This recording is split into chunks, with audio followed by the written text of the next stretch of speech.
जय भीम जय संविधान. मी प्रतिनिधी भीमराव दुर्गमरे. आपण पाहतात बहुजनताई लाईव्ह चॅनल.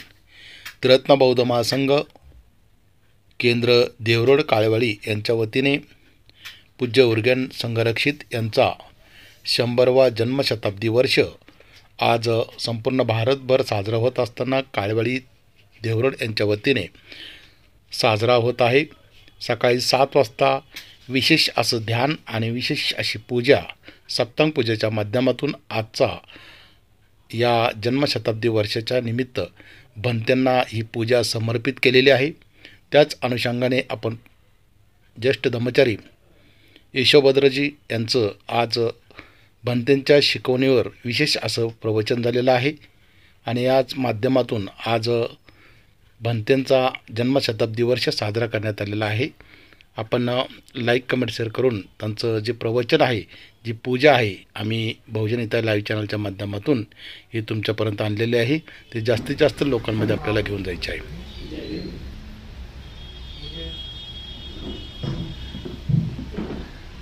आदरणीय पूज्य उर्गेन संघरक्षित यांच्या जन्मशताब्दी वर्षाला सर्वांना शुभेच्छा.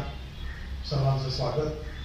आज आपण भंतेप्रती श्रद्धा व्यक्त करण्यासाठी आणि ही पूजा त्यांना समर्पित करण्यासाठी या ठिकाणी जमलेलो आहोत. खऱ्या अर्थानं आज आपल्यासाठी अतिशय असा महत्त्वाचा दिवस आहे, कारण जगामध्ये सर्वश्रेष्ठ असे गुरु आपल्याला लाभलेले आहेत आणि त्या गुरूंचे आपण शिष्य म्हणून किंवा अनुयायी म्हणून आपण त्यांना ही पूजा समर्पित करत आहोत. तेव्हा सर्वप्रथम आपण काही मिनिटांकरता शांत बसणार आहोत.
नमो तस्सा भगवतो अरहतो सम्मा सम्बुद्धस्स. नमो तस्सा भगवतो अरहतो सम्मा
बुद्धा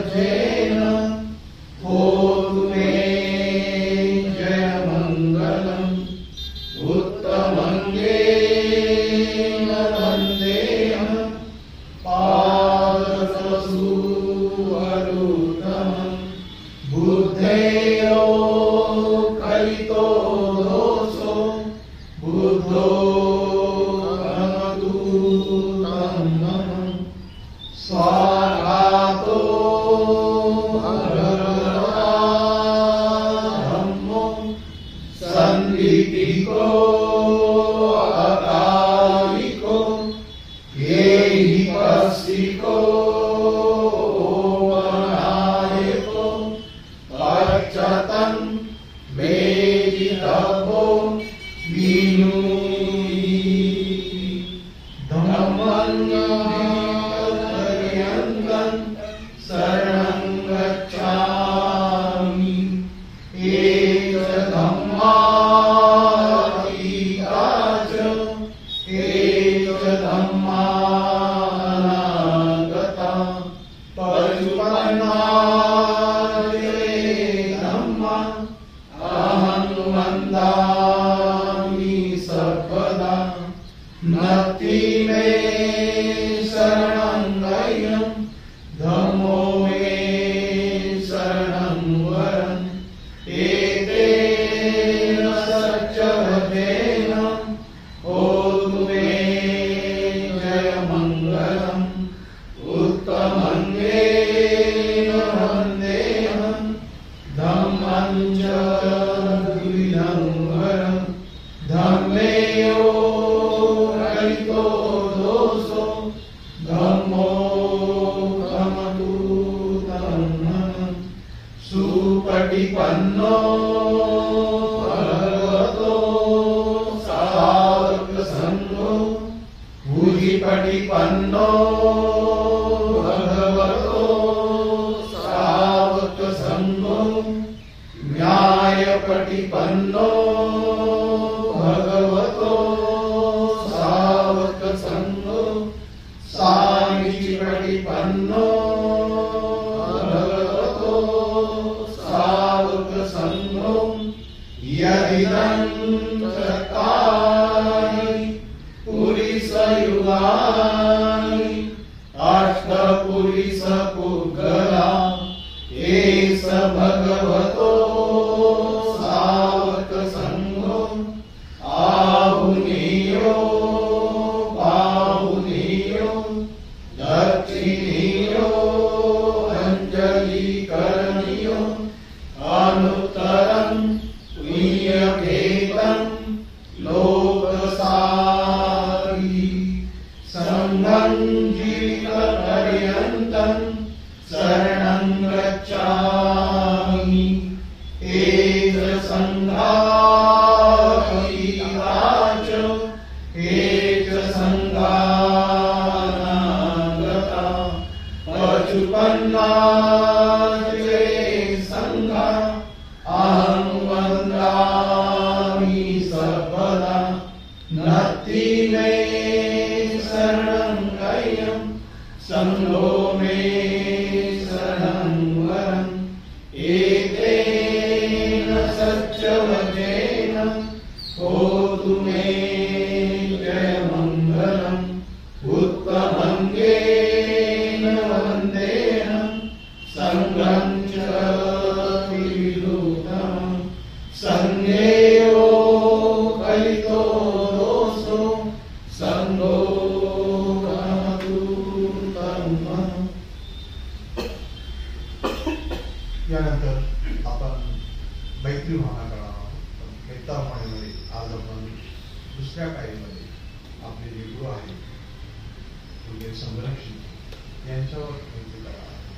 त्यांचं स्मरण करणार आहोत. त्यांच्याविषयी श्रद्धा व्यक्त करणार आहोत. तेव्हा नेहमीप्रमाणेच आपण 5 पायऱ्यामध्येच ध्यान करणार आहोत. दुसऱ्या पायरीमध्ये माझं आपले कल्याण करून गुरु म्हणून त्यांना घेणार आहोत. सर्वांनी ध्यानासाठी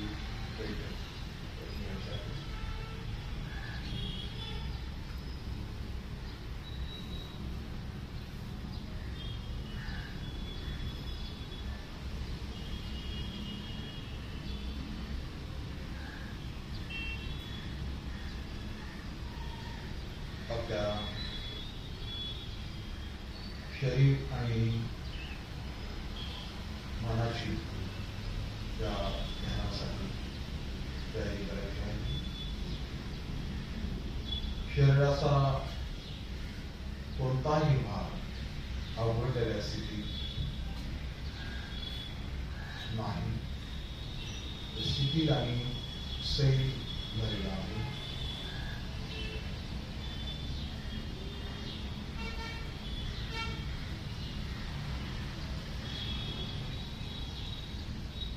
अगदी पायापासून डोक्यापर्यंत आपण शरीराचं अवलोकन करा.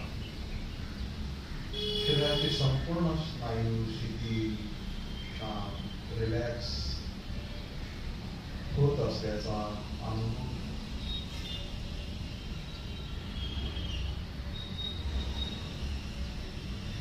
हळूवार आपलं लक्ष आपल्या श्वासाकडे आणा. श्वासाची सूक्ष्मता लक्षात घ्या.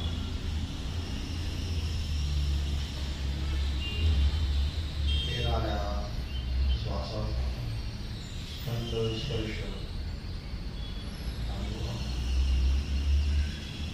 उच्छ्वासावाटे बाहेर पडणारा श्वासाची उष्णता अनुभवा.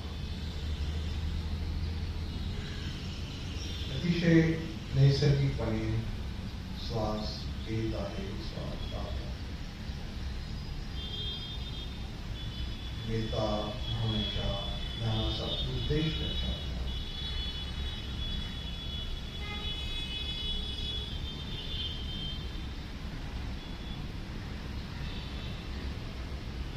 ध्यानाच्या उद्देशाबरोबर आपलं मन कायम ठेवण्याचा दृढ निश्चय करा.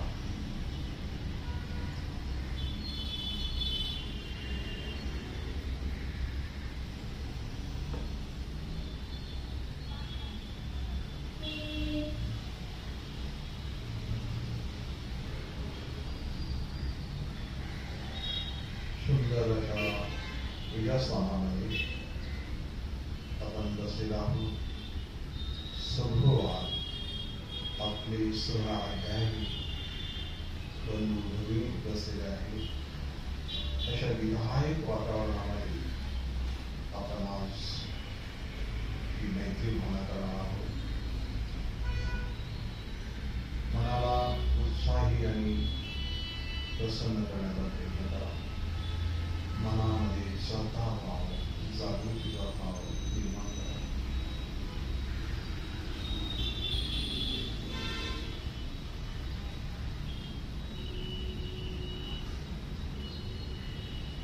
पुन्हा पुन्हा आपल्या ध्यानाच्या उद्देशाचं आणि दृढ निश्चयाचं स्मरण करा.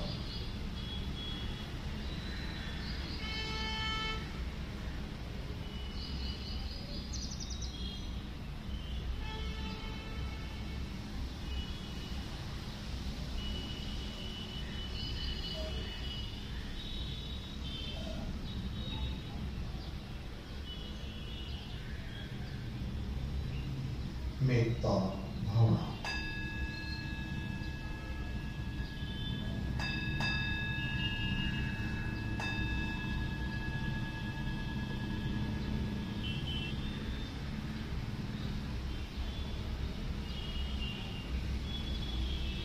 आपल्या स्वतःचा चेहरा आठवण्याचा आणि आपल्याकडे मेता विकसित करायचा.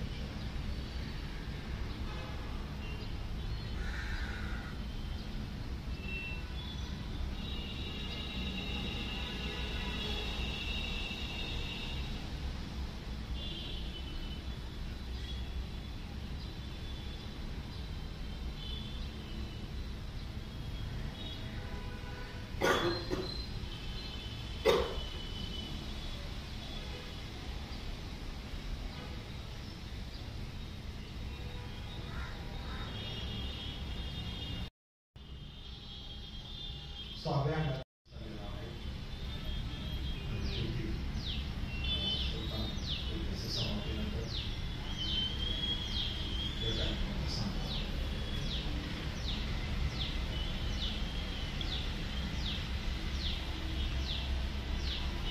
सुलतान पूजेसाठी आपण बसून घ्यायचं.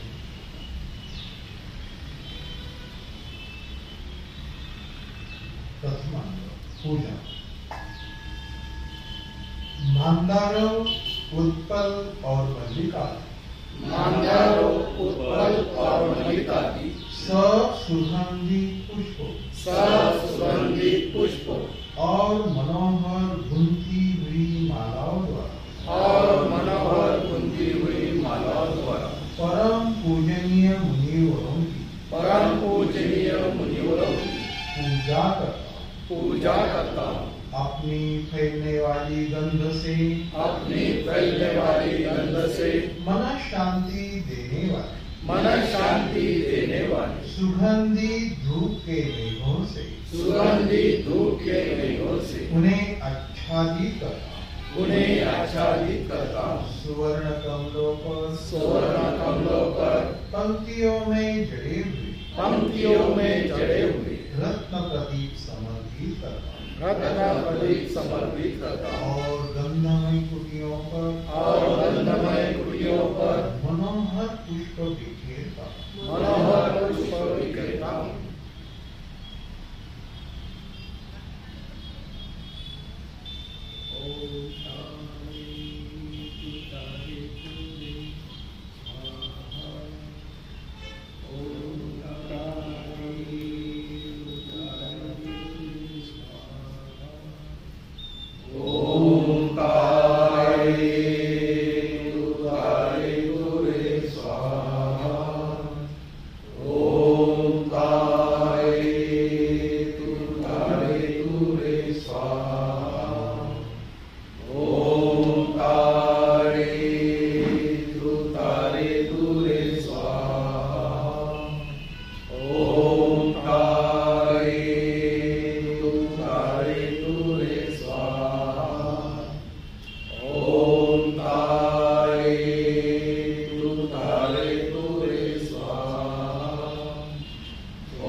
Oh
तुतारे तुतारे तुरे स्वाहा। ओम तारे तुतारे तुरे स्वाहा। ओम तारे तुतारे तुरे स्वाहा। ओम तारे तुतारे तुरे स्वाहा। ओम तारे तुतारे तुरे स्वाहा। ओम तारे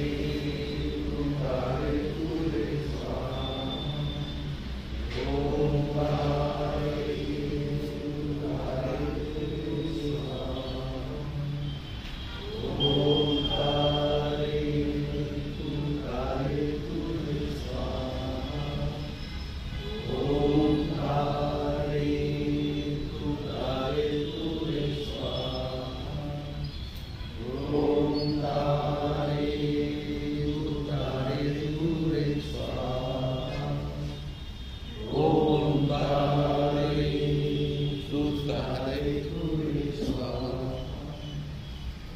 ओम तारे तुतारे तुरे स्वाहा। ओम तारे तुतारे तुरे स्वाहा। ओम तारे तुतारे तुरे स्वाहा। ओम तारे तुतारे तुरे स्वाहा। ओम तारे तुतारे तुरे स्वाहा। ओम तारे तुतारे तुरे स्वाहा। ओम तारे तुतारे तुरे स्वाहा। ओम तारे तुतारे तुरे स्वाहा। ओम तारे तुतारे तुरे स्वाहा। ओम तारे तुतारे तुरे स्वाहा। ओम तारे तुतारे तुरे स्वाहा। ओम तारे तुतारे तुरे स्वाहा।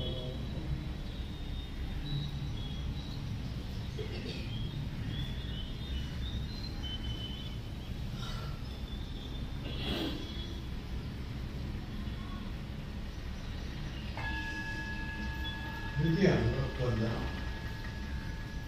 त्रैकालिक सद्बुद्धों को त्रैकालिक सद्बुद्धों को सद्धम्म तथा उत्तम संघ को सद्धम्म तथा उत्तम संघ को बुद्ध क्षेत्रों के परमाणुओं की बुद्ध क्षेत्रों के परमाणु की संख्या जितने प्रणाम करता हूँ। संख्या जितने प्रणाम करता हूँ। सब स्तूपों स्तूपों और बोधिसत्व मंदिरों की और बोधिसत्व मंदिरों की वंदना करता हूँ। वंदना करता हूँ।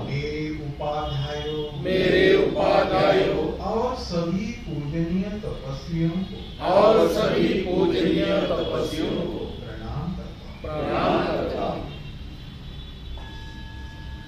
तृतीय अंक सर्व। आज भी जगत की रक्षा में उद्यत जगत की रक्षा में उद्यत सर्व भयनाशक 10 बलों से पूर्ण 10 बलों से पूर्ण बुद्धों की शरण जाता हूँ। जो संसार के भय का नाशक है ऐसे उनके द्वारा साक्षात्कार किए गए धम्म की तथा बोधिसत्व संघ की भक्ति से शरण जाता हूँ।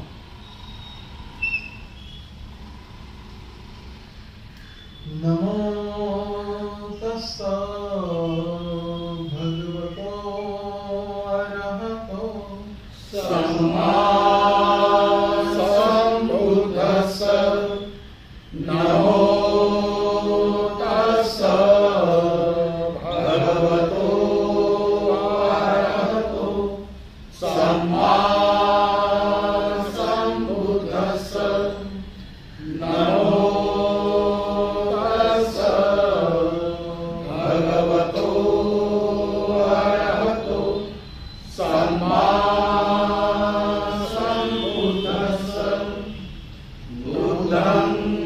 शरणं गच्छामि।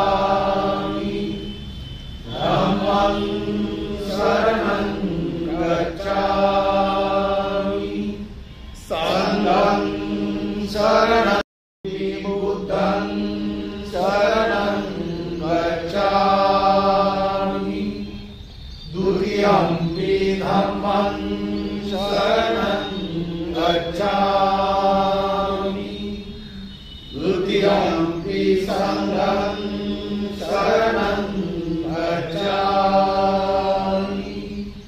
तृतीयंपि बुद्धं शरणं गच्छामि तृतीयंपि धम्मं शरणं गच्छामि तृतीयंपि संघं शरणं गच्छामि पाणातिपाता वेरमणि सिक्खापदं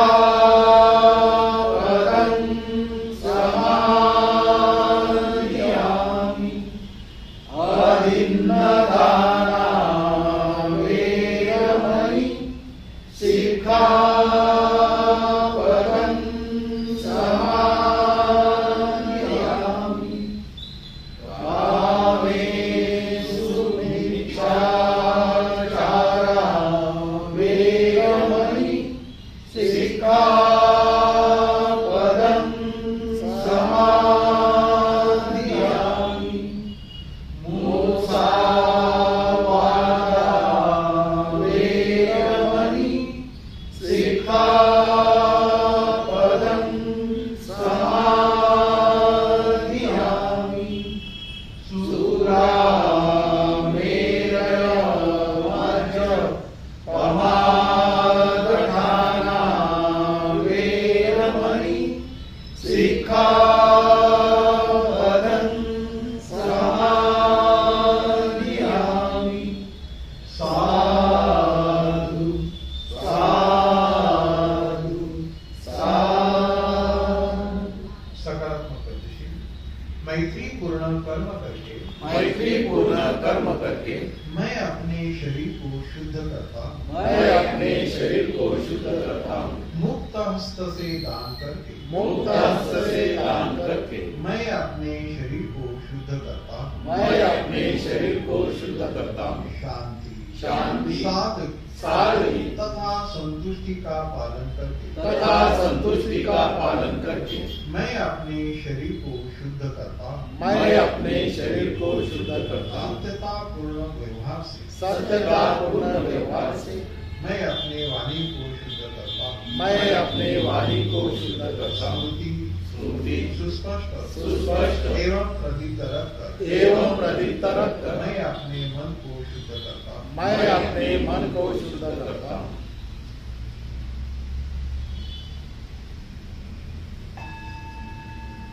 चतुर्थ अंग पापदेश अज्ञान और मूर्ता के अधीन होकर अज्ञान और मूर्ता के अधीन होकर मैंने जितने पापों के ढेर रचे मैंने जितने पापों के ढेर रचे उन सब की दुख से घबराकर और नायकों के सामने हाथ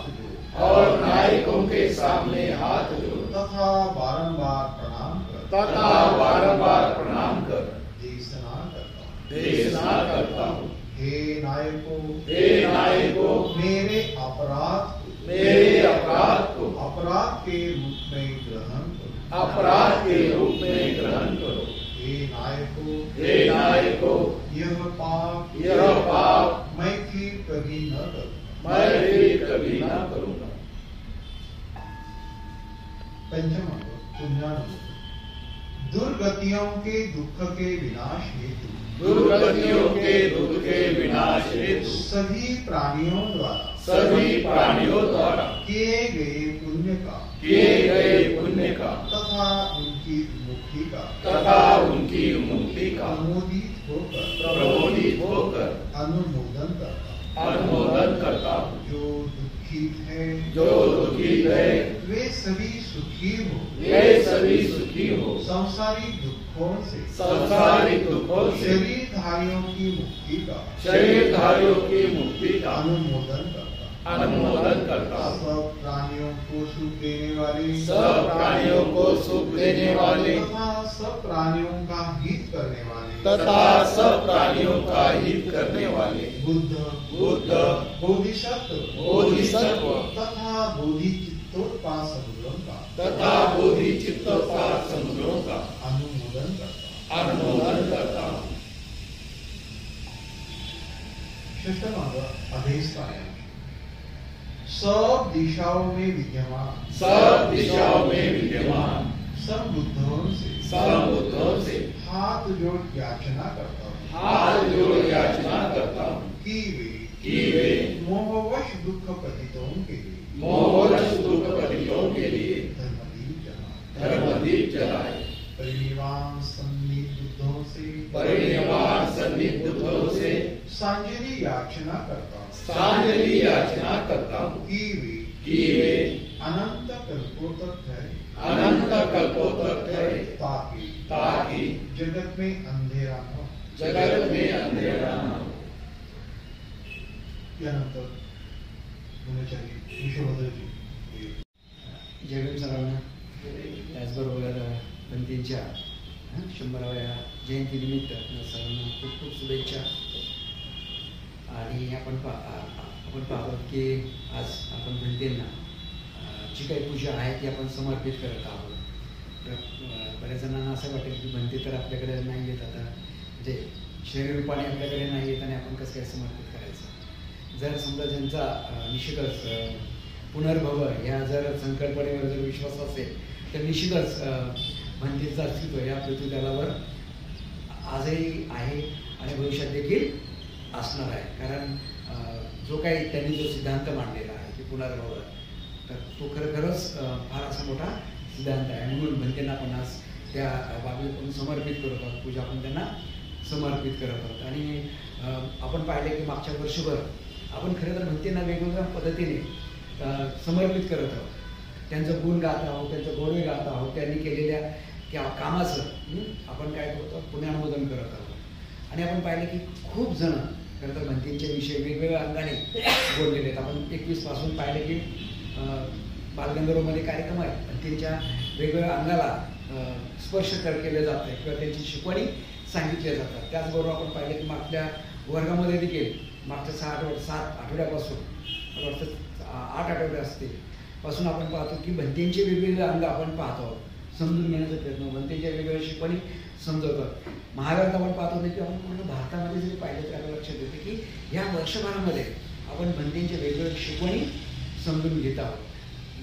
जगामध्ये देखील तीच गोष्ट चालली की भंतेंना आपण समजून घेत आहोत, भंतेंचे वेगवेगळे पैलू आपण समजून घेतो.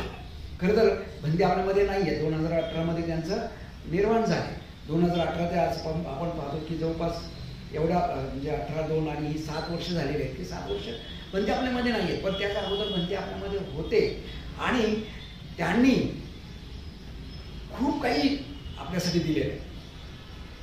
खूप म्हणजे खूप असं म्हणू शकतो की जे काही आधुनिक काळामध्ये आपल्याला जे आवश्यक असलेला जो काही बौद्ध धर्म आहे, बुद्धाची जी शिकवण आहे, ती आधुनिक काळामध्ये आपण कशा प्रकारे आचरण करू शकतो आणि ती आचरण केल्यानंतर आपण लवकरात लवकर कसं बुद्धत्वाकडे जाऊ शकतो, एवढ्या चांगल्या पद्धतीने त्यांनी स्पष्टपणे आपल्याला शिकवणी दिलेल्या आहे. मग तुम्ही कोणीही असाल, भिक्षू असलं तरी चालेल, सर्वसामान्य उपासक असेल तरी चालेल, परंतु ह्या सगळ्यांसाठी भंतेची जी शिकवण आहे आधुनिक काळामध्ये अत्यंत उपयुक्त पडणारी शिकवण आहे. खरं त्यांनी जर त्यांच्या जीवनाचा आराखडा जर घेतला तर त्यांनी असं पाहिलं जातं की असंख्य पुस्तकं लिहिलेली आहे, अनेक धर्मग्रंथ आहे. मी 2 दिवसांपूर्वी ना त्यांची पुस्तकांची एक यादी वाचत होतो, काढत होतो, किती आहेत पण ते. तर मला ढोबळ त्यांची 70 पुस्तकं दिसली. 70 पुस्तकं बुद्ध धर्मावर वेगवेगळ्या शिकवणीवर ते ढोबळ दिसले. अजून जर सर्च केलं तर कितीतरी पुस्तकं भंतेंची त्यांनी लिहिलेली आहेत.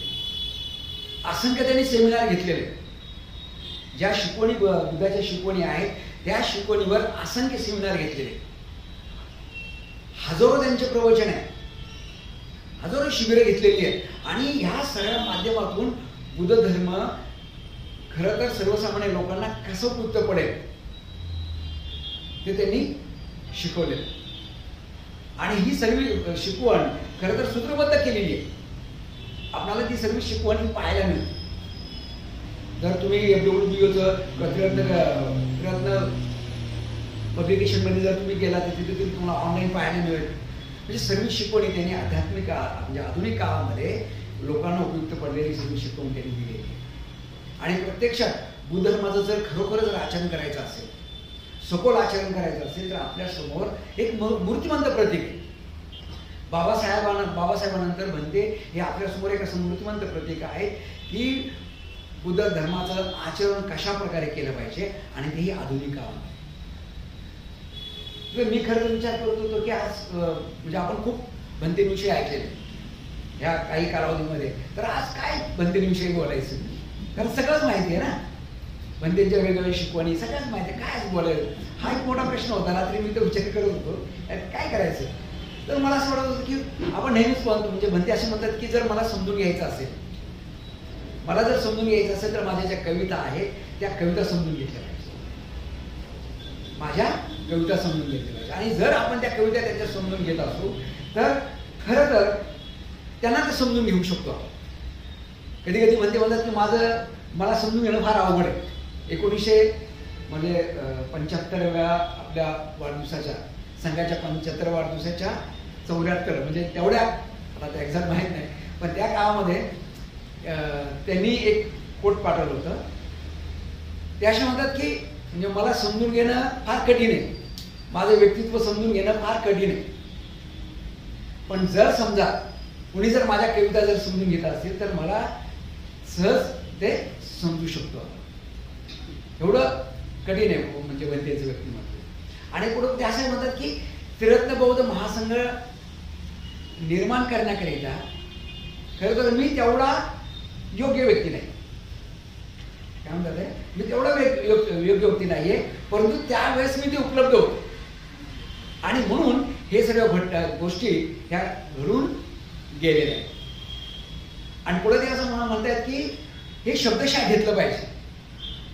काय केलं पाहिजे, हे शब्दशः घेतलं पाहिजे. परंतु ते असं म्हणतात की माझे काही शिष्य आहेत किंवा माझे जे काही मित्र आहेत ते असे म्हणतात की याला शब्दशः घेऊ नका. हे काय शब्दशः घेण्याची गरज नाही. भंतेंचं जरी असं असलं तर ते काही कसं समजू शकत, पण म्हणजे परत एक म्हणतात की याला तुम्ही शब्दशः घेतलं पाहिजे, कारण संघ निर्माण करण्यासाठी मी तेवढा योग्य व्यक्ती नाही, परंतु त्यावेळेस असलेला उपलब्ध असलेला मी व्यक्ती आहे. आणि म्हणून ही जी काही चळवळ आहे ती निर्माण झालेली आहे. आणि पुढे जाताना ते खरं तर असं म्हणतात की मला गुरु म्हणून घेणं तितकंसं आवडत नाही, तुम्ही मला कल्याण मित्र म्हणा. पण परत पुढे पण म्हणतात की कल्याण मित्र सुद्धा कधी कधी हा शब्द फार मोठा होतो. तुम्ही मला काय म्हणा, एक मित्र म्हणून म्हटलं पाहिजे. आणि जेव्हा आपण मित्र म्हणतो तर अधिक आपण त्यांच्याशी जवळ आल्यासारखं वाटतं. कधी कधी कल्याण मित्र सुद्धा भारी शब्द करतो. कल्याण मित्र म्हटलं की अरे फार मोठं झालं आहे की नाही. आणि जर आपण मित्र म्हटल्यानंतर काय वाटतं, अरे आपल्यासारखाच आहे, वाटतं की नाही, हे आपल्यासारखाच आहे. आणि म्हणजे म्हणतात की मला तुम्ही सहज मित्र म्हणा. खरं तर ही फार कठीण गोष्ट आहे. एखाद्या मोठ्या चळवळीचा जो काही प्रमुख आहे तो अशा प्रकारे म्हणणं फार कठीण आणि सहज त्याच्यामध्ये राहणं. मी ज्यावेळेस उमरग्यात असताना मी नेहमी सांगतो, उमरग्यात असताना ना आर्ट्स ऑफ लिव्हिंग त्याचे जे संस्थापक आहेत श्री रविशंकर, आजही ते जिवंत आहे. तर ते ध्यान शिकवायचे उमरग्यात. मी असताना एक सर्व लोकांना ध्यान शिकवायचे, वेगवेगळ्या प्रकारचे ध्यान. मग आम्हाला वाटलं की चला आपण पण ध्यान शिकायला जायला, आपल्याला तर ध्यान येते आपल्या पद्धतीने, ते काय ध्यान शिकतात ते बघत म्हटलं. आणि जाऊ सकाळी 4 वाजता जायचं, 4-5ला लोक आंघोळ, त्यांचे नियम असायचे की सकाळी आंघोळ करून यायचे. आता 4 वाजता कोण आंघोळ करणार, तर ते बाकीच्या करणार, तर आम्ही जायचो तिकडून आल्यानंतर आंघोळ करायचो, पण जायचो. तर त्यावेळेस त्यांची प्रवचनं मी ऐकली, ते सुरुवातीला प्रवचनं द्यायचे. तर ते प्रवचन त्यांचे श्री रविशंकर टेप रेकॉर्ड लावायचे त्यांचे, आणि त्यांच्या आवाजातली ती काही ध्यानसाधना शिकवतात ते ध्यानसाधना शिकायचं, किंवा त्यांचं जे प्रवचन आहे ना ते त्यांच्या आवाजात असायचं आणि ते चालायचं. आणि मग संपल्यानंतर मग आम्हाला प्रश्न पडायचा की जे काही त्यांचे शिष्य आहेत ते सगळं लीड करतात आणि ते काहीच काय सांगत नाहीत, ते काहीच सांगत नाहीत. जे ऐकायचं सगळं टेप रेकॉर्डच ऐकायचं. त्यावेळेस टेप रेकॉर्ड असायचे, हे सगळं ऐकायचं. आणि मग तेच म्हणले की गुरूंनी सांगितले असं, म्हणजे त्यांनी सांगितलेल्या गुरूंनी जे सांगतील तेच ऐकायचं, शिष्यांना आपलं काय सांगायचं त्याला काय परमिशन नाही. त्यांची शिकवण त्यांचीच ऐकायची. गुरु जरी त्याच्या शिष्याला समजले तरी शिष्य तो सांगू शकत नाही. गुरुने सांगितले तेच आहे. पण बंदी आपण पाहतो तशा प्रकारचं नाहीये. ते काय म्हणतात, तुम्हाला जी काही शिकवण समजली ते तुम्ही सहज लोकांना सांगा. एवढे उदात्त असे असलेले ना गुरु आपल्याला लाभलेले. सर्वसामान्य तुम्ही पहा, जगामध्ये अनेक गुरु आहेत, अनेक गुरु होऊन गेलेले आहेत. त्यांच्यामध्ये आणि बंदीमध्ये खूप मोठं अंतर आपल्याला पाहायला मिळतं. आणि सहज मित्र म्हणून पहा असं म्हणतात. आणि म्हणून ज्यावेळेस त्यांना समजून घ्यायचं असतं ना, तर त्यांच्या म्हणतो की त्यांच्या काही कविता समजून घ्या.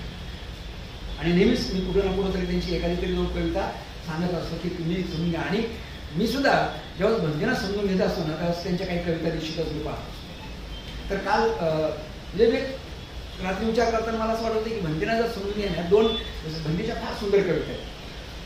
तर त्या कवितामधून असं दिसतं की बनते खरं तर आध्यात्मिक सखोलतेकडे पण जात आहेत आणि त्यांचं व्यक्तिमत्व हे सखोलतेकडे पण जात आहे. त्याचबरोबर बनते हे म्हणजे बौद्धिक दृष्टिकोन सुद्धा त्यांचा पाहायला मिळतो. ती गोष्टी पाहायला मिळतात आणि त्या सर्व त्यांच्या कवितेमध्ये सामावून जातात. त्यांचं रिलिजन ऑफ आर्ट ही जी कविता आहे ती खरं तर आपण सगळ्यांनी जर वाचली असेल. काल मला लक्षात आले की प्रबोधरत्न पण त्या कवितेविषयी काहीतरी बोलणार होते. मला काही जमलं नाही जायला, पण त्या कवितेविषयी ते काल बोलणार होते. आणि त्याचबरोबर दुसरी पण एक कविता त्यांच्यासोबत चांगली मला खूप चांगली वाटत होती की म्हणजे ते इव्हॅल्युशन म्हणजे उत्क्रांती. ह्या उत्क्रांतीविषयी असलेली त्यांची कविता आणि रिलिजन्स ऑफ आर्ट असलेली कविता, ह्या दोन ज्या कवितांचा काल मी विचार करतो रात्रीला, मला असं वाटत होतं की त्यांचं खूप व्यक्तिमत्व त्यात पाहायला मिळतं. रिलिजन ऑफ आर्टमध्ये म्हणतात की जर धर्म ही कला आहे, ही ते कशा पद्धतीने कला आहे त्याचा विचार करतात. ते इव्होल्युशनमध्ये ते काय करतात की जी काही बौद्धिक गोष्ट आहे की नाही, उत्क्रांती कशा पद्धतीने झाली पाहिजे ह्या बाबीचा सुद्धा विचार करतात. खरं तर आपण ही कविता इंग्लिशमध्ये आहे, ते हिंदीमध्ये पण समजून घेण्याचं म्हणजे ट्रान्सलेशन करून घेतलं होतं. पण तेवढं ते ट्रान्सलेशन चांगलं नाही, पण इंग्लिशमध्ये ती कविता आहे. तर मला वाटतं की ती काही कविता जर कोणाला वाचायची असेल तर माझ्याकडे आहे. पण मला वाटतं की त्या फक्त कवितेचा जो सारांश आहे त्या दोन्ही कवितेचा तो फक्त मी सांगतो की जेणेकरून भंती आपल्याला दोन्ही अंगाने कशी पाहायला. म्हणजे काय म्हणतात ते रिलिजन ऑफ आर्ट्समध्ये तर की जे काही धर्म आहे आणि खास करून ते इतर धर्माचा विचार करत नाही, ते बौद्ध धर्माचा विचार म्हणतात की बौद्ध धर्म आणि कला ह्या दोन्ही काही एक प्रकारचे सारख्याच आहेत. धर्म काय करतो की माणसाच्या विकासासाठी आणि खास करून मनाच्या विकासासाठी जो काही प्रयत्न करतो आणि त्या विकासाच्या माध्यमातून जिथं मैत्री आणि करुणा आणि प्रज्ञा ही जी निर्माण करतो, जणू काही त्याच पद्धतीने कला सुद्धा निर्माण करते. कला सुद्धा काय करते, एकाग्रता निर्माण करते. एकाग्रतासोबत करुणा पण निर्माण करते आणि करुणा जेव्हा येते तिथं प्रज्ञा सुद्धा असते. ही कला देखील करू शकते. आणि धर्माचा जो काही उद्देश असतो ह्या सगळ्या गोष्टी करायच्या, त्याच अंगाने कला सुद्धा तशाच पद्धतीने केली जाते. धर्माचा जेव्हा आपण विचार करतो तर ते आपल्याला उच्चतम अवस्थेकडे घेऊन जाते. कला देखील त्याच पद्धतीने आपल्याला घेऊन जात असते. पण आपल्याला त्याच्यामध्ये पाहायला पाहिजे जे त्यांच्या हे कवितेचा अर्थ आहे. कला सुद्धा तेवढ्याच महत्वाच्या आहेत. आणि व्यवस्था अजेंड्यावर त्यांची जी कविता आहे, अजेंड्यावर असलेली कविता, केवजवर असलेली कविता, भाज्या केवजवर असलेली कविता, ह्या ज्या कविता सांगत असताना ते ह्या बाबीवर जास्त होतं की कला किती महत्वाची आहे आणि कलेमध्ये आपण कसा अंगीकार केला पाहिजे. कारण कलेच्या माध्यमातून आपण बुद्धत्वाच्या अवस्थेकडे जाऊ शकतो. जर धर्माचा आधार घेऊन आपण बुद्धत्वाच्या अवस्थेत जाऊ शकतो, त्याच पद्धतीने कलेच्या माध्यमातून सुद्धा आपण जाऊ शकतो. म्हणजे ती केवज आहे कविता आहे, अजेंड्यावरून असलेली कविता आणि खास करून भाज्यावरून असलेली कविता आहे, ती सुद्धा तुम्ही खरं तर वाचली पाहिजे. कारण ह्याच्यातून ह्या कवितेच्या माध्यमातून भंतेंना कलेविषयी असलेली जी गोष्ट आहे, अजेंडामध्ये पण बघा त्यांच्या त्या कविता. आता जेव्हा अजेंड्याचा विचार करतो तर अजेंड्यामध्ये असं काही शिल्प आहे की तुम्हाला मूर्तिकला तिथं पाहायला मिळते, शिल्पकला पाहायला मिळते. जेव्हा तुम्ही वर बघतो आपण तर त्याचे काही शिल्प आणि ज्या कलर वापरलेले तर कल्पना करू शकत नाही आपण की ते कशा प्रकारे केलं असेल. समोर पाहतो आपण मूर्तिकला आहे, वेगवेगळ्या प्रकारच्या मूर्त्या आहेत. वर पाहतो तर आपण हाताने लिहिलेले शिल्प आणि वेगवेगळ्या प्रकारचे डिझाईन, त्याच्यामध्ये बुद्धाच्या शिकवणी.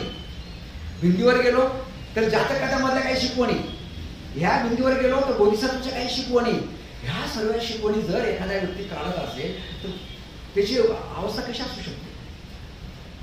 कल्पना करा, आपल्याला समजा पेंडिंग करायचं, साईडची पेंडिंग ठीक आहे हो, जेव्हा वरची पेंडिंग करताना किती त्रास होतो. अजेंड्यामध्ये ती जी शिल्प आहे हाताने केले, जो कोणी करत असेल त्याची अवस्था कशी असेल,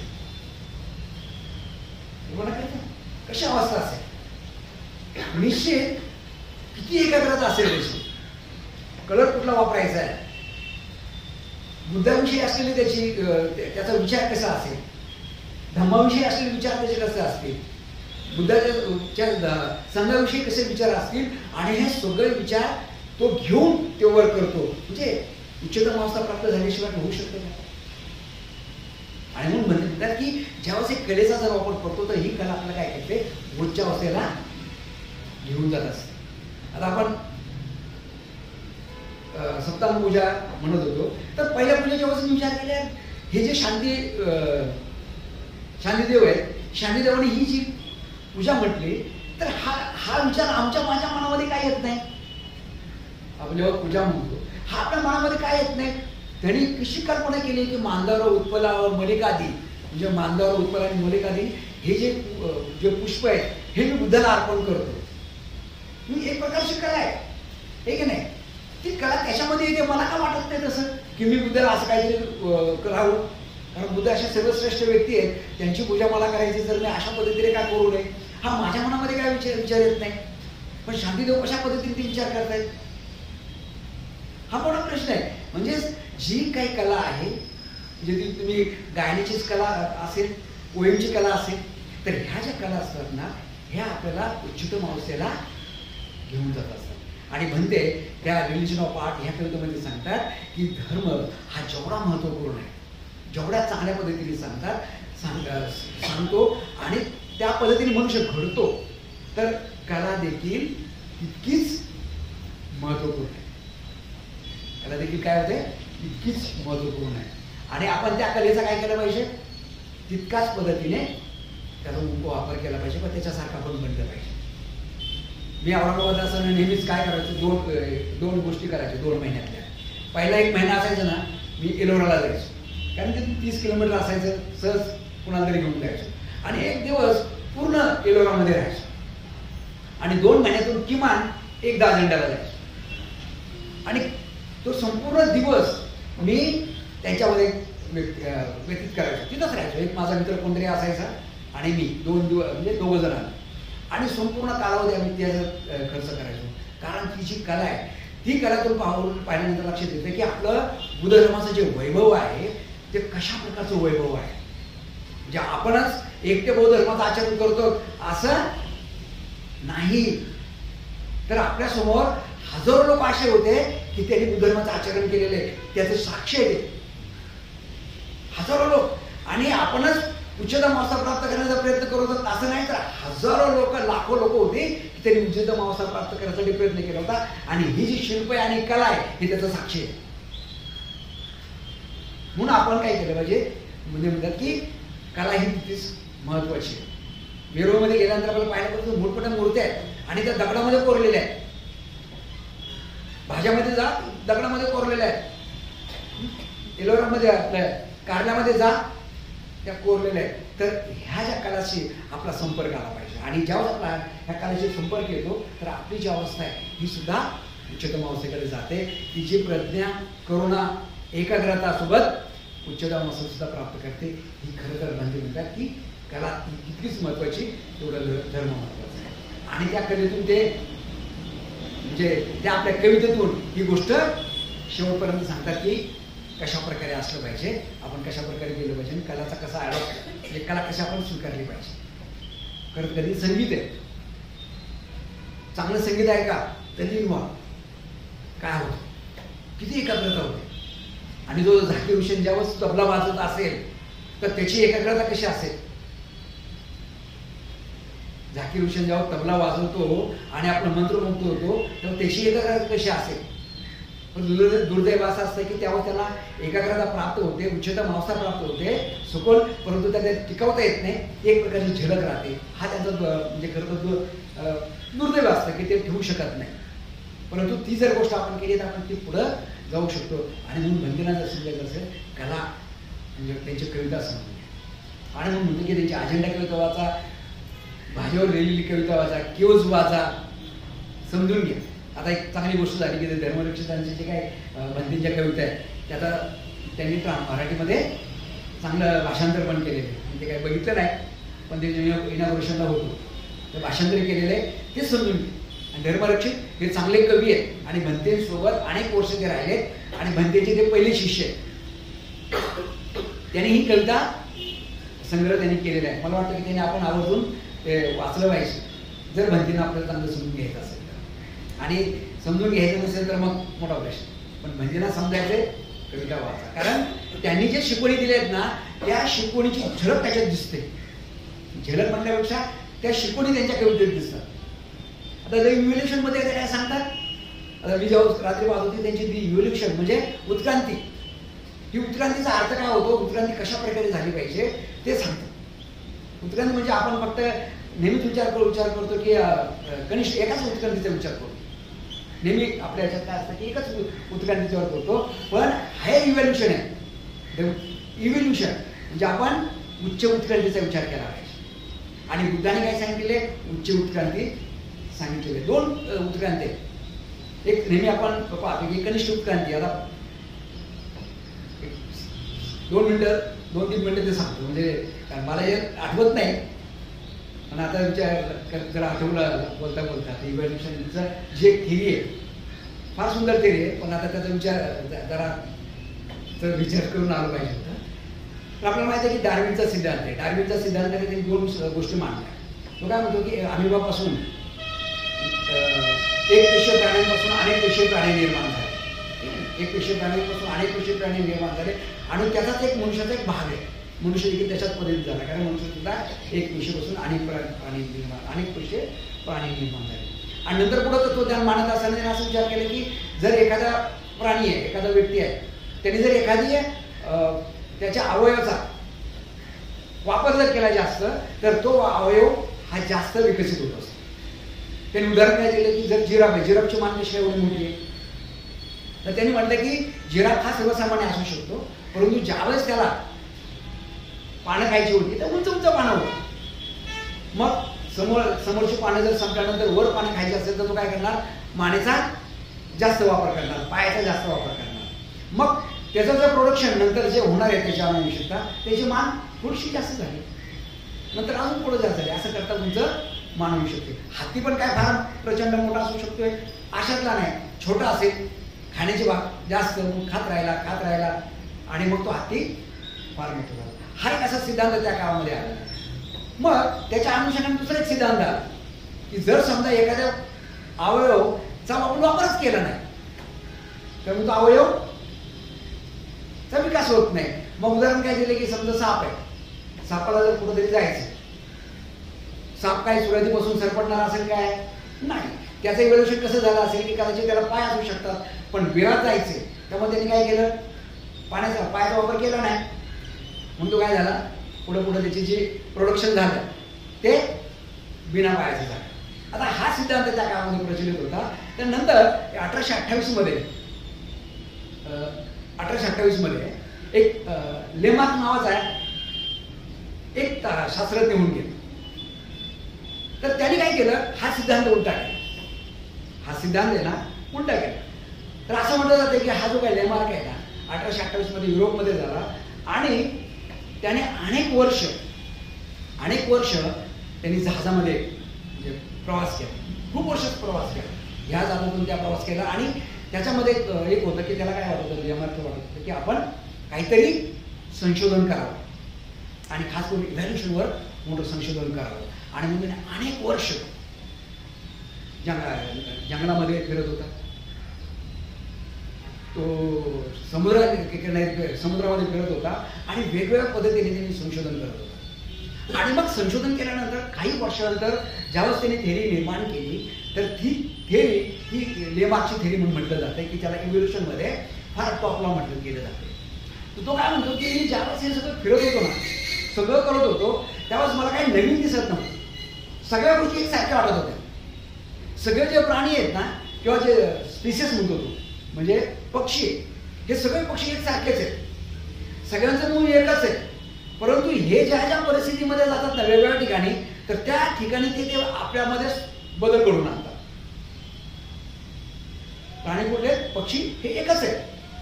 समजा भारतामध्ये असलेला पक्षी जर तोच असेल, तो जर अजून युरोपमध्ये गेला तर तो पक्षीमध्ये त्याने स्वतःमध्ये बदल केले. तो पक्षी अजून पुढे गेला तर अजून बदल केला. काही व्हेजिटेरियन झाले तर काही नॉन व्हेजिटेरियन झाले. तर तो म्हणतो की असं एक स्थिती निर्माण होते की एखादी गोष्ट प्राप्त करण्यासाठी त्याचं शरीर बदलतं, ॲडॉप्शन त्याला म्हणतो तो, ते बदलतं आणि तशा पद्धतीने तो व्यक्ती बनतो. आणि हे पक्षी कसे आहेत, सारखे आहेत, पण विशिष्ट परिस्थिती निर्माण झाली तर त्या परिस्थितीला सामोरे जाण्यासाठी हे काय करतात, आपल्यामध्ये परिवर्तन घडवून आणतात. आणि जे लोक जे परिवर्तन घडवून आणतात ते जिवंत राहतात, आणि जे परिवर्तन आणत नाहीत ते मृत्यू पावतात. हा त्यांनी सिद्धांत मांडला. मग अजून सिद्धांत स्पष्ट करताना कसं म्हटलंय की आफ्रिकन लोक आहेत हे काय आहे, फार काय. मग का तिथं काय आहे, तिथं गोरे का चालत नाही, की युरोपमध्ये गोरे काय का चालत नाही. मग त्याचं कारण त्यांनी हे सांगितलं की आफ्रिकन लोकांची जी काही स्किन असते ती सूर्याला प्रोटेक्ट करते. काय करते, सूर्याची किरण आहेत ना त्याला प्रोटेक्ट करते, सुरक्षित करते, कारण तिथं सूर्यप्रकाश जास्त आहे आणि सूर्यप्रकाश जास्त असल्यामुळे ती प्रोटेक्ट करते. आणि जर समजा तिथं व्हाईट कलरचा माणूस गेला आणि त्यांनी जर काळी तिथं स्किन नाही तर ते जमून जाईल. म्हणून तिथल्या लोकांनी काय केलं, स्वतःमध्ये परिवर्तन काय केलं, काळी स्किन घेतली. उलट युरोपमध्ये तर ऊन जास्त नाही, तिथं काय कशी काय चालेल, तिथं व्हाईट स्किन. म्हणजे प्रत्येक याच्या एरियामध्ये ज्या परिस्थिती निर्माण होते त्या परिस्थितीशी आपल्याला काय करावं लागतं, सामोरं व्हावं लागतं. आता एक आताचं उदाहरण बघू आपण. कोरोना निर्माण झाला. कोरोनामध्ये बरेचसे लोक मेले. कोरोना सुद्धा काय झालंय, विषाणू आहे. आणि लक्षात आले काही लोक आता काहीतरी वॅक्सिन घ्यायला लागलेत. मग कोरोनाने काय केलं, दुसरा फेज निर्माण केला स्वतःमध्ये. कोरोना जीवाने काय केलं, दुसरा फेज निर्माण केला. किंवा तुम्ही एवढे पक्के आहेत का, मग आम्ही अजून पक्के बनतो. आणि त्यांनी त्या परिस्थितीमध्ये स्वतःला वाचवण्यासाठी मग आपण काय म्हणतो की दुसरा कोरोना आला, बाबा त्यांनी हे केलं ते केलं. मग आपण काय केलं, अजून वॅक्सिन काढली की अजून आपल्याला स्ट्रॉंग झालं पाहिजे. आणि ही जी इव्हॅल्युएशनची प्रक्रिया आहे तो त्या पद्धतीने विकसित होत राहतो, स्वतःला बदलतो आणि त्याच पद्धतीने मनुष्य देखील स्वतःला बदलतो. आणि जे लोक बदलत नाही ते काय करतात, मृत्यू पावतात किंवा त्यांचं प्रोडक्शन थांबतं. आणि मग त्यांनी काय केले, 4 पद्धतीने आपला सिद्धांत मांडला, कारण फार महत्वाचा आहे तो सिद्धांत. तो म्हणतो की व्हेरिएशन आहे, म्हणजे खूप काही जगामध्ये खूप काही लोक आहेत, खूप स्पीशीज आहेत, खूप आहेत, पण त्याच्यामध्ये कॉम्पिटिशन आहे. सेकंड त्यांनी काय म्हणले की त्यात काही कॉम्पिटिशन आहे. म्हणजे लोक काय करतात, आपापल्यामध्ये संघर्ष करत असतात. म्हणजे त्याला जर अर्थशास्त्रीय भाषेत जर, म्हणजे मी अर्थशास्त्र आहे आणि अर्थशास्त्रीय भाषा जर लावलं तर अर्थशास्त्र काय म्हणतं की मागणी जास्त आहे आणि पुरवठा कमी आहे. अर्थशास्त्राचा माझ्या भाषेत जर टाकलं तर मागणी जास्त आहे आणि पुरवठा कमी आहे. म्हणजे लोक खूप जास्त आहेत पण खाणारे जे मिळणारे अन्न किती कसं आहे, कमी आहे. आणि मग दुसरी गोष्ट घडते, तिसरी गोष्ट घडते, ती व्हेरिएशन घडते की याच्यामध्ये फार तिसरी गोष्ट घडते कॉम्पिटिशन. आणि मग काय करतात की अन्न आणि जेवणासाठी इथे काय होतं, संघर्ष निर्माण होतो. आणि शेवटचे तत्व सांगतो म्हणजे अडॅप्शन सांगतो की त्या परिस्थितीमध्ये तो जिवंत राहतो, की तो त्या परिस्थितीची स्वतःला जुळवून घेतो, त्या परिस्थितीमध्ये आपल्याला ठेवतो. आणि ज्यावेळेस हे ठेवतो आणि त्याच्यानंतरची त्याची जी काही पिढी निर्माण होते त्याचं जे प्रोडक्शन होतं ते प्रोडक्शन जिवंत राहतं आणि तशा पद्धतीने बनतं. आता हे जे इव्हॉल्युशन त्यांनी टाकलं हे पुढं फार मोठ्या पद्धतीने आपल्याला पाहायला मिळतं की डेव्हलपमेंटला कामी आलेलं आहे. आज आपण DNA आपण म्हणतो की DNAचं जे काही स्वरूप आलेलं आहे ते सुद्धा त्याला कारणीभूत आहे केलिया मार्सचा जो काही इव्हॉल्युशन सिद्धांत आहे. आणि मग ह्याने काय केलं माहितीये का, हा सिद्धांत आणला एका अर्थाने मनुष्याच्या बाबतीत आलेला आहे, पण बुद्ध तिथं ते सांगत नाही. बुद्धाला जेव्हा असा प्रश्न विचारला तेव्हा बुद्धाने त्याची उत्तर दिलेलं नाही. मनुष्याची निर्मिती कधी झाली असं वाटलं तर बुद्ध शांत बसले. याचा अर्थ बुद्धाला उत्तर माहित नाही अशातला नाहीये. बुद्धाने त्याचं उत्तर दिलं नाही. का? कारण त्यांना वाटत होतं की ह्या उत्तरामध्ये अडकून पडण्याचा अर्थ नाही. आता गरज कुठली आहे? हाय रिव्होल्युशनची. आणि म्हणजे कनिष्ठ उत्क्रांती आपण म्हणतो, त्याचबरोबर उच्च उत्क्रांती फार मोठी आहे. कारण मनुष्यामध्ये काय होतं की मन असतं. कारण आपण जे 5 नियम म्हणतो नाही का, बीज नियम, ऋतू नियम आणि तिसरं कर्म नियम आणि धर्म नियम, हे हाय रिव्होल्युशनशी संबंधित असतात.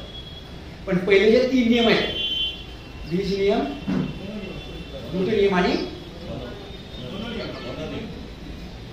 मनोनियम आणि धर्मनियम, हे उच्च उत्कर्षाशी संबंधित आहे, म्हणजे उच्च इव्हॅल्युएशनशी संबंधित आहेत. आणि जे पहिले 3 आहेत तेच विसरलो आता. बीज नियम, ऋतू नियम, काय बरं, हा चौथं काय? ओके ओके, हा म्हणून ओके. पहिले जे आहेत ना धर्मनियम आणि हा पहिले जे 3 नियम आहेत ना, हे खरं कशाशी संबंधित आहेत की उत्क्रांतीशी संबंधित आहेत. परंतु पुढचे जे 2 आहेत कर्मनियम आणि धर्मनियम, हे कशी संबंधित आहेत? उच्च उत्क्रांतीशी संबंधित आहेत. मग काय होतं की आपल्याला कनिष्ठ उत्क्रांतीशी आपण सातत्याने झटतो. आजही आपण कनिष्ठ उत्क्रांतीशी काय करतो? सातत्याने झटतो. पण बंदे काय म्हणतात त्यांच्या कवितेतून, खरंच आपल्याला उच्च उत्क्रांतीकडे गेलं पाहिजे. आणि उच्च उत्क्रांती ही सर्वश्रेष्ठ उत्क्रांती काय करते? कारण आपल्याशी मन आहे. कारण बाकीच्या प्राण्यांशी, बाकीच्या लोकांशी मन नाहीये, त्यामुळे ते उच्च जाऊ शकत नाहीत. पण आपण उच्च जाऊ शकतो, कारण हीच इव्हॅल्युएशन आपल्या सर्वश्रेष्ठ घेऊन जाते. अष्टांगी मार्गामध्ये बा काय करतात ते? कनिष्ठ उत्क्रांती सांगतात, त्याचबरोबर उच्च उत्क्रांती सुद्धा सांगतात. आणि उच्च उत्क्रांती म्हणजे बुद्धासारखं बनणं. काय उच्च उत्क्रांती म्हणजे? उच्च उत्क्रांतीचा जर टोक जर असेल तर ते कुणाचं आहे? तो टोक म्हणजे कोण? बुद्ध.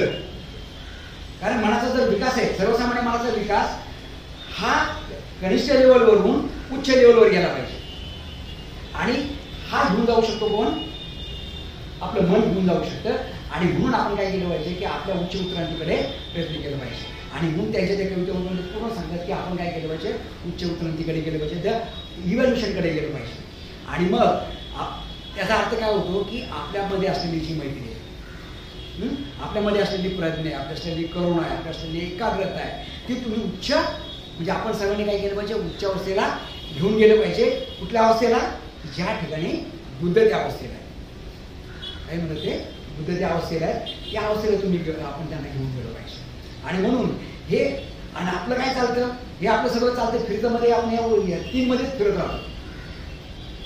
आज इव्हॅल्युएशन मध्ये आपण फिरतो कनिष्ठ लेवलवर, आपण उच्च लेवलवर जातो.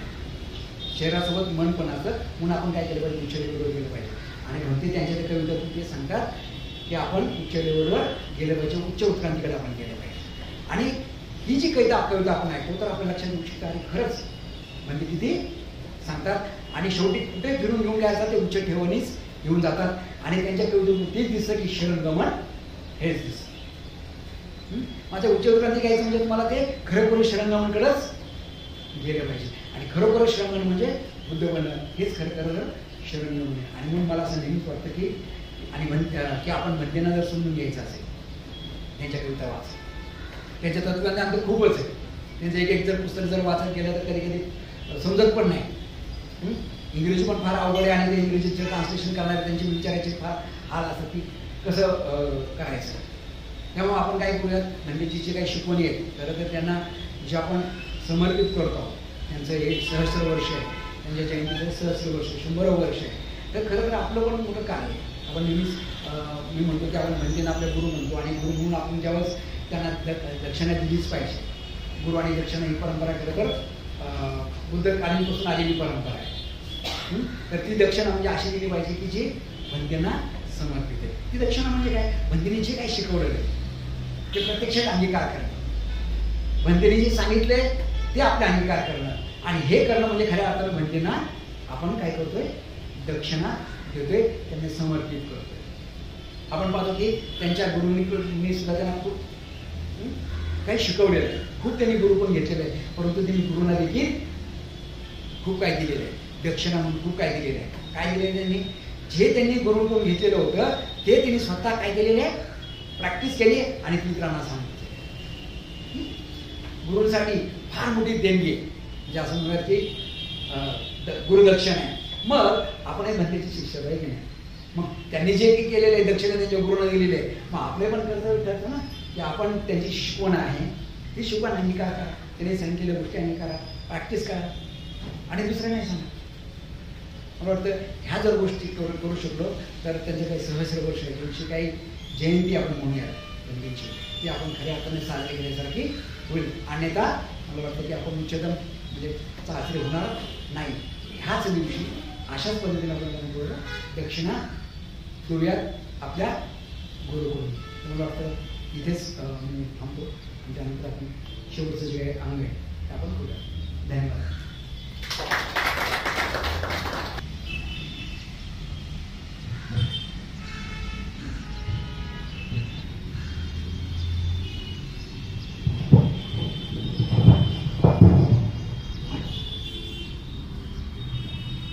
असं म्हणायला काय हरकत नाही, परंतु बौद्धिक याच्यामध्ये आपण अडकल्यामुळं गुरु परंपरेला थोडंसं आपल्या वेगवेगळ्या विद्वानांनी थोडंसं महत्त्व दिलेलं आहे. परंतु गुरु जीवनामध्ये किती महत्त्वाचा आहे, विशेषतः संत तुकाराम महाराज गुरुविषयी सांगतात. बरेचसे त्यांनी सांगितलेले आहे की गुरुशिवाय ज्ञान मिळू शकत नाही आणि म्हणून प्रत्येक माणसाला प्रत्येकाने जर ज्ञान प्राप्त करायचं तर म्हणजे गुरुचं किती महत्त्व आहे ते शोध सांगत होते.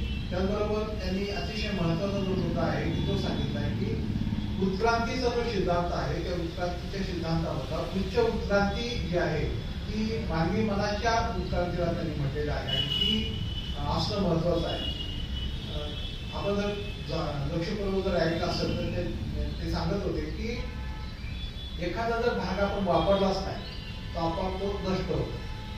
जसं आपण असं म्हणतात की माकडाचेच अशी उत्क्रांती झालेला आपलं माणूस आहे, परंतु ते शेपूट जे आहे ते गेलं पुढं.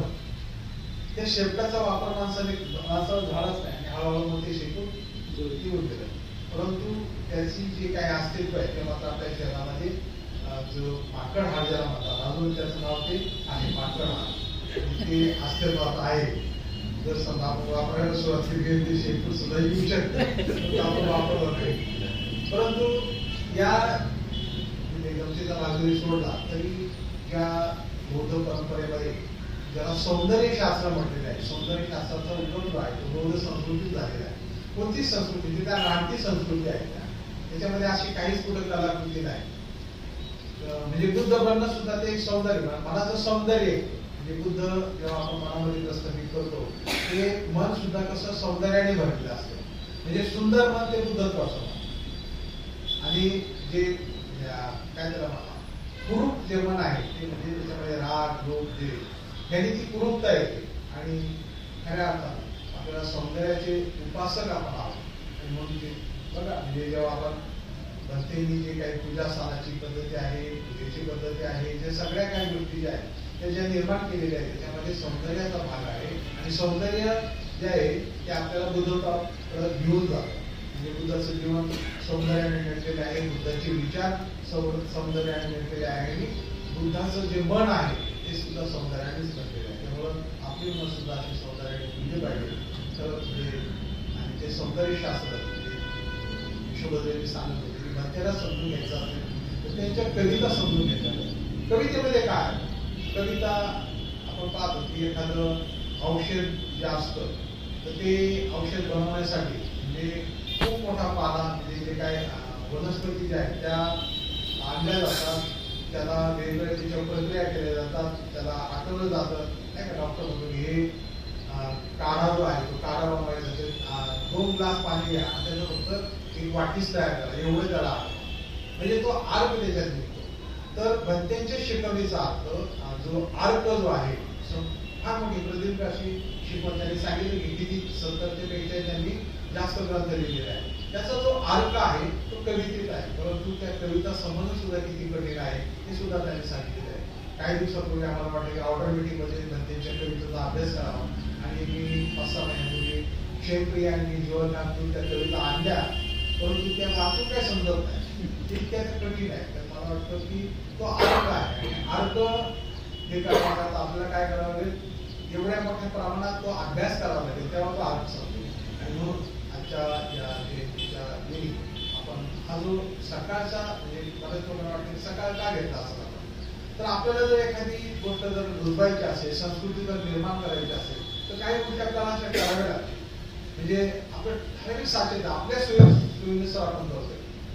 आपल्याला वेळ मिळतो का, गाड्या मिळतील का, उठून का लवकर, आज सुट्टी आहे का, हे सगळं आपल्यावर ऍडजस्ट आहे. परंतु तसं नाही, जर निर्माण करायचं असेल तर मनाच्या किंवा रूढी परंपरेच्या सवयीच्या विरुद्ध आपल्याला जावं लागेल आणि मग ते निर्माण होऊ शकतं. आणि म्हणून पूजा ज्या आहेत त्या खूप महत्वाच्या आहेत आणि त्या पूजेमधून एक वेगळं मन, सुंदर असं सौंदर्याचं मन तयार होऊ शकतं. तर धन्यवाद केशवजी, पुन्हा एकदा आपण त्याचे कार्यावर आभार मानूया.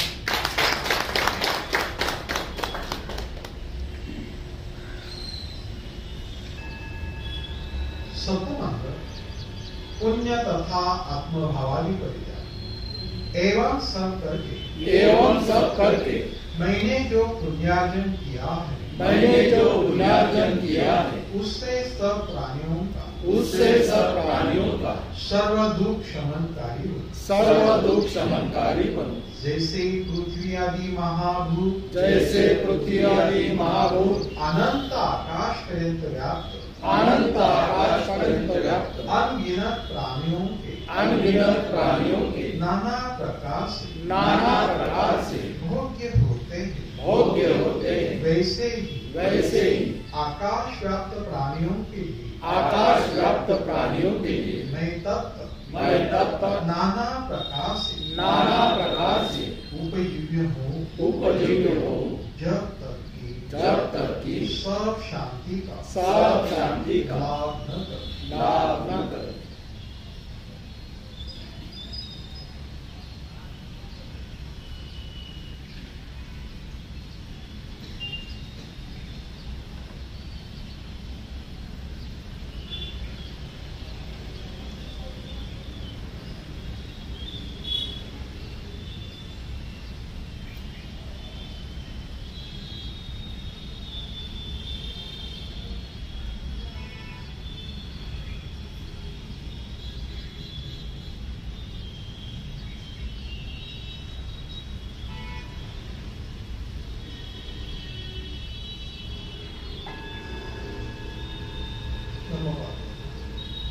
सब पाप सकरणं कुशलस्य उपसंपदा सचित परियोदपनं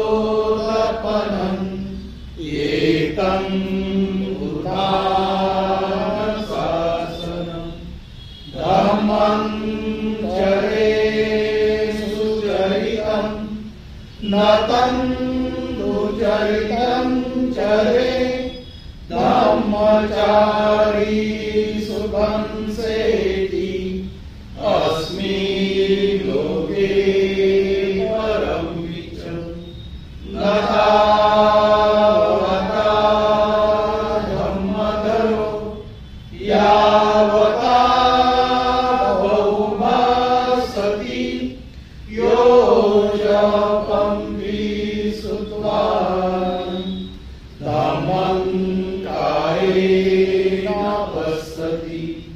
सर्वे धर्मधरो होति यो धम्मं न प्रमज्जति नति मे शरणं नयं बुद्धो मे शरणं वरम् एतेन सत्यवचेन होतु मे जयमङ्गलम्. नति मे शरणं नयं धम्मो मे शरणं वरम् एतेन सत्यवचेन होतु मे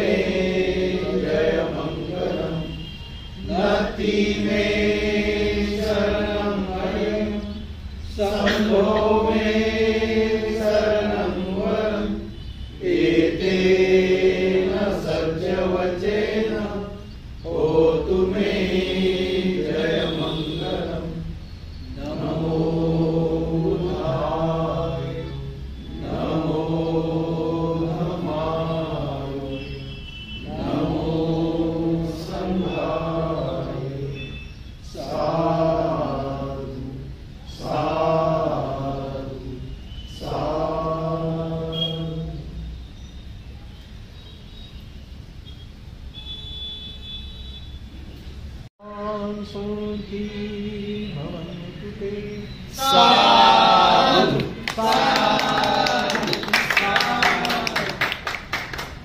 खूप खूप शुभेच्छा तुम्हाला. शुभेच्छा.